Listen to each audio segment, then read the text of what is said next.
बातमी रायगडातून अपघातानंतर टँकरनं अचानक पेट घेतलाय। ज्वालाग्रही रसायन पेटल्यानं मोठी आग। तर रायगड जिल्ह्यातील खोपोली येथील ही घटना आहे।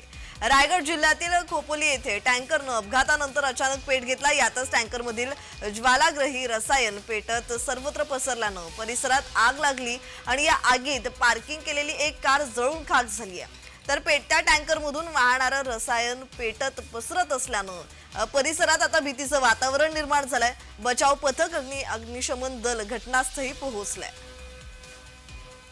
या संदर्भात अधिकची माहिती देतात आमचे प्रतिनिधी अजयेश नाडकर। अजयेश, या संदर्भातला अधिकचा तपशील।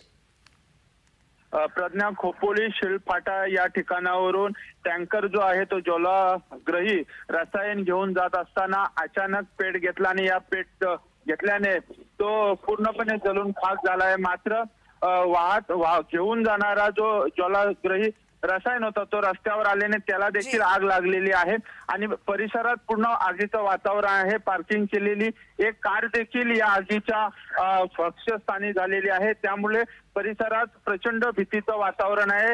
या ठिकाणी आता स्थानिक बचाव पथक असतील, फायर ब्रिगेडच्या गाड्या असतील, या आगीवर नियंत्रण मिळवण्याचा प्रयत्न करत आहेत। प्रज्ञा, अग्निशमन दलाच्या किती गाड्या अजयेश पोहोचलेल्या आहेत घटनास्थळी आणि आता सध्या तिथे आगीवर कितपत नियंत्रण मिळवण्यात आलंय? खोपोली नगरपंचायतीच्या ज्या अग्निशमकच्या गाड्या आहेत त्या आता या ठिकाणी पोहोचल्या आहेत। जवळपास 2 गाड्या आहेत, स्थानिक बचाव पथक आहे। मात्र आग एवढी भीषण आहे की नियंत्रण मिळवण्याचा प्रयत्न सुरू आहे।